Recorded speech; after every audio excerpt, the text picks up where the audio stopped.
Hello and welcome to another session with one of our wonderful top presenters here at the Global Virtual Expo.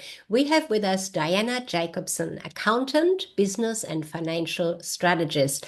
Hello, Dianna. Good morning. How are you? Very good, thank you. Now, Dianna, you're the bridge between numbers and meaning, making the numbers mean something. You're empowering entrepreneurs to stop hiding from their finances and instead of leading with clarity, confidence, and vision. I'm looking forward to hearing your insights on that today. Take it away, Dianna. Thank you. And hello, everyone, wherever you are watching from. My name's Dianna Jacobsen. I am based in rural Victoria, northeast Victoria in Australia. So we're on a cattle farm. My background is broadacre farming, cereal cropping, and livestock. I grew up seeing lots of issues with families. Money was always a part of it, family was a part of it. So from there, I've followed a passion to make a difference to families and their businesses, not just in rural areas, anywhere. So it's households, it's small businesses, it's mums, it's dads, it's whoever. So we have Shine at Leadership, Shine at Business, and soon to launch Shine at Agribusiness. And our motto is creating a life of freedom and success.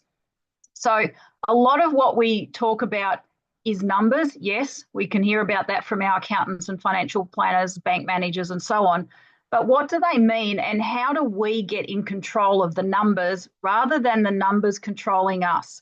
Because generally we have some sort of a narrative, beliefs, resistance, and blockages, all sorts of things around money. There are a few other words that we could throw into that mix. You know, we could throw in God, we could throw in sex, we could throw in the football team. Everybody's got a different interpretation, but money is a big one. And we often have a sense of resistance, a sense of, well, that's fantasy, that's not reality. And we get in our own way. So, yes, it's a very practical subject, but how can we bring some mindset to that to get out of our own way? And this is what I work with families and have done for about 30 years. And we make a difference just by assisting them to believe that we can design an outcome and work towards it and achieve it rather than having these big roadblocks. So I love the term, the economy of abundance. I'm an avid reader and learner and researcher, and then I teach through our company Shine at Leadership and through Shine at Agribusiness. And I found this book not that long ago, The Economy of Abundance, written in 1934. And this guy's on it. He's recognizing that, for instance, with Galileo and the recognition of making of cannonballs and the different speeds and velocities and so on. And those cannonballs shattered the armchair school of physics forever, introduced the scientific method into the Western civilization, and laid the foundation for the economy of abundance. And that's it. We lay the foundations, but we have been very conditioned that money is often scarce, it's hard work, it's a struggle, it's an obligation, it's a responsibility. And a lot of the time people have a lot of blockages about maths and numbers. Some of that's brought about by our education because maybe we didn't get it and therefore we've got a sense of inferiority around that. Another line out of this book, central in the picture is hard work, both as a stark necessity and as a moral obligation. The shirker was an outcast and all this sort of stuff. So how do we overcome that? That's what we really love working with people to say, where are we? Okay, that's great. And maybe there's some things we can analyze there to say, what can we do differently? But really, where do we want to be? We get very caught up in looking at the where we are and what's wrong with that and analyzing it. So under quantum physics and critical mass thinking, all we can do is create more of the same because our focus is on that. So I wanted to just talk a little bit today and then open the floor for any questions, but I wanted to talk about this economy of abundance because despite all the upheavals in the world and the uncertainties and so on, volatility and geopolitical and so on, that's always going to be there in some format. And the trouble is everyone talks about it and the problems, which then adds critical mass thinking, which on an energetic level for anyone that understands how quantum physics works, we're then drawing more and more to us. So that's okay. That stuff is out there. We're not putting our head in the sand. We acknowledge things that are happening. We help people where we can. But there's an old saying that the best way to help poor people is to not become one of them. Or the best way to help a sick friend is not to get sick as well, because you can't take that away from them. You can't take on their sickness and they're better. So we can't all go to this scarcity thinking and think that that's going to fix anything. And probably the most important point to impress on anyone is we create our own economy.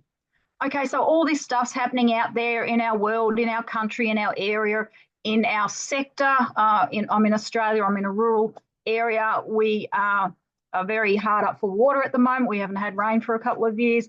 There are areas of Australia suffering with floods at present. So, you know, we can all talk about this. We can all talk about topical issues and they're there, but we also are bringing more of that to ourselves by focusing on that. So we are much better off to look at the problem, put the measures in place, but talk about what we want, talk about the outcome we're after, talk about the inspired steps we can take towards that, or what that will feel like when we get there, how good it will be then, not how bad it is now. There's a flip side here. So I was just going to share a couple of little diagrams because I think it's much easier to understand in that format. Let me just grab the whiteboard here.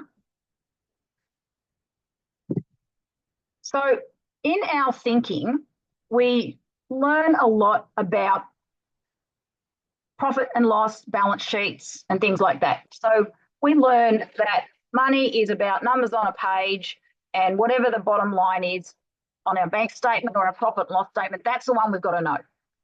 However, I would like to challenge that thinking and suggest that we talk about cash flow.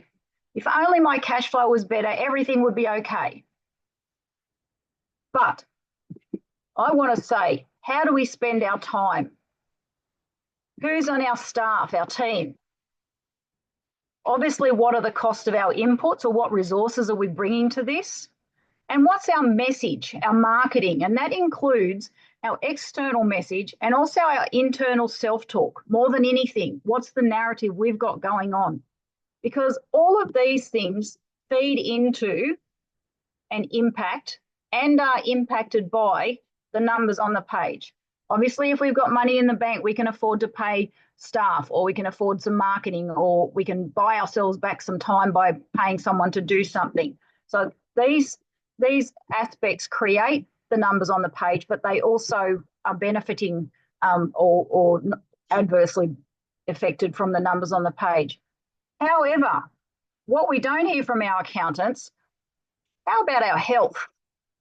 How about our family, our relationships, and our life balance? Where's that in this picture? Where's that on the profit and loss statement? Because those things have as much or probably more impact on and effect from the numbers on the page. So there's a lot of balls to keep in the air, whether we're a household, an individual, parents, single, young, old, small business, large business, whatever it might be. So we've got all that stuff. But then, okay, how do we do anything about it? And what we like to work with is, where's our attitude? Where's our mood, our energy, our feeling?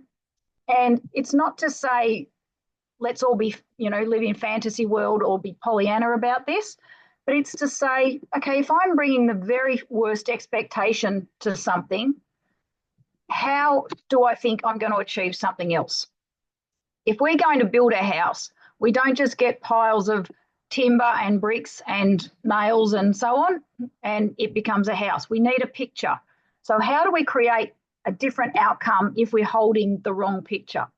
So we're not going to jump from feeling terrible to feeling fabulous in 1 second, but can we just go up the rung a little bit? Can we reach for a better feeling, thought, narrative, belief, picture, visualization, goal, just little steps, something that raises us just a little notch, because this is what drives this sense of anticipation, expectation, inspiration is what drives this. And the result is that when we can manage this, and it's not that hard, then we can shine. Because just by this one key piece down here, just by raising our expectation, our language, our conversation, setting a goal that we feel good about, so that it's not suddenly I want $1 million, but how about we aim for $500? Something that we can work towards with a sense of inspiration, not a sense of engineered motivation or struggle or obligation. Being wealthy is not about I can sit at home and do nothing all day and money comes to me. I mean, that's lovely, but personally, I'd read books for a week, love it, and then be bored out of my brain. So abundance is about so much more than money. It's about health, relationships, well-being, being in a space you love. I've got a home on a farm that I love. We've got animals. We've got family around. We've got a lovely little rural community. I'm surrounded by things that make my heart sing. You know, abundance is all of that sort of stuff. Nice coffee mug, you know, a nice china mug, nice candles, nice smells, nice hand creams, whatever it might be. Just all of those things equal abundance. And when we need to work, which also has a lot of negative connotations, we're here to bring something to the world that fulfills us, inspires us, and offers some service, serve and delight, something that people need, and it makes their world better for having it. So for me, that is all of this financial strategic planning, business planning. We do a lot of farm succession planning. We do a lot of personal coaching and personal empowerment coaching in all sorts of businesses with all sorts of people in all sorts of places. But it's, for me, the fulfillment, despite working a lot of hours and juggling staff and lots of commitments, is loving what I do. And that's the sense of abundance. So if we can see our work not as struggle and obligation, but as a way of bringing a fair exchange of value, charging what we're worth, what that fair exchange is, and what that's worth to your client base or your customers. We like to see it in our firm as we're collaborators. We work as a team with anyone that comes to us for help. So we need to just always be mindful of what are we saying to ourselves, what are we creating that then becomes manifest. Because so often not great things manifest and then people go, I knew it, I just knew it, I told you so. And frankly, if that's where your focus and your vision is, then again, whether you want to call it airy fairy or quantum physics, it's the same thing. Or you know, whether we're talking faith or science, that's how it works. So we just want to convey that we can create our own economy. We can know what's going on out in the world, but we can then just get on with what we're doing, because our energy level down here, and we can't always be at the top, you know, stuff happens, but if we can catch ourselves before we fall too far, or realize that we're creating a drop just by the narrative, the story we're telling ourselves, in this space, we can create our own economy in terms of finance, well-being, fulfillment, contentment, satisfaction, gratitude, appreciation, sort of empowerment, uplifting ourselves and others. And money, among other things, flow from that. Health, well-being, nice relationships, but also money. Too often in the world, we make money about money. We've got to work hard. We've got to have money. We've got to hang on to it. We can't let it circulate. We can be anxious about it and fearful about it and overwhelmed and burdened and obligated and all this sort of stuff. And again, we can throw in other words besides money. We've got these sort of kind of skewy beliefs around a lot of things. And that's okay. Everyone does. I grew up on thousands of acres of farmland. There was never money to be seen. There wasn't much to go around. It was often tough times. That's just the nature of what it was and where it was and how it was. But we, love what we do. and we have a fulfilling purpose there to the provenance of our food and the custodianship of our animals and the stewardship of our land. You know, there's so much more to it than what's shown on the numbers on the page. So one of the other things that I just wanted to mention is, pick a different color. We all have like an internal set point for money. So if this is a diagram of, here is $0. So if we're back at zero, and a lot of the time if we've got an unhealthy conversation going on with money, then we land here. We can have money come in, we'll pay all our bills, there might be a little bit left over, so we'll buy pizza, and we come back to here.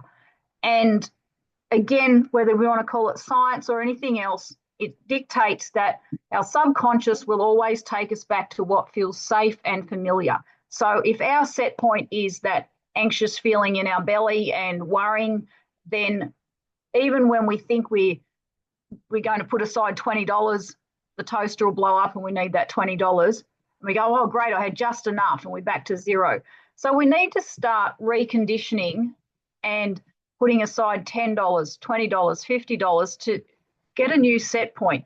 And the way that we teach this work is that we end up with money that goes like this, rather than these big highs and lows, which tend to be the norm. We're very conditioned to money in, money out, rather than paying ourselves first, which means putting something away, having an allocated fun money account, which is, doesn't matter if it's $5, just a little bit of money that we can have fun with, not have to feel guilty about, not have to use it to pay the kids' shoes or school fees. Doesn't have to be so much that we make it difficult somewhere else, but it's to start changing that narrative, the relationship with money.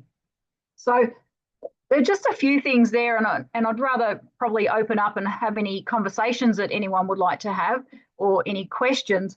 But just that sense of getting back in control of your money, getting into control of your space, your abundance, your outcomes in business or in any other area, and understanding that that is 100% doable. We are not dictated by commodity prices, interest rates, tariffs, weather, seasons, the economy, the government, the climate, anything else.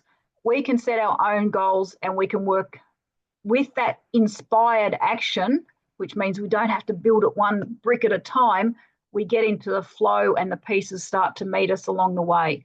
And we lead an inspired life that suddenly we find all of these pieces that are just magnetizing to us.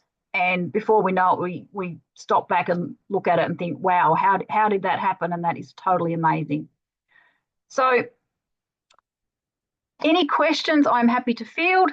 Any inquiries via email or messenger or anything, we're always happy to help. Our mission and inspiration is to help others regain empowerment around their lives. Obviously, money's part of that, but it's more about the personal well-being, the personal empowerment, and not money for money's sake, but what money brings, you know, that sense of wellness, the choices, the security, the stability for families, those sorts of things. So thank you for the opportunity to share some messages today, and I look forward to chatting with you. Thank you so much, Dianna. I think that was very powerful.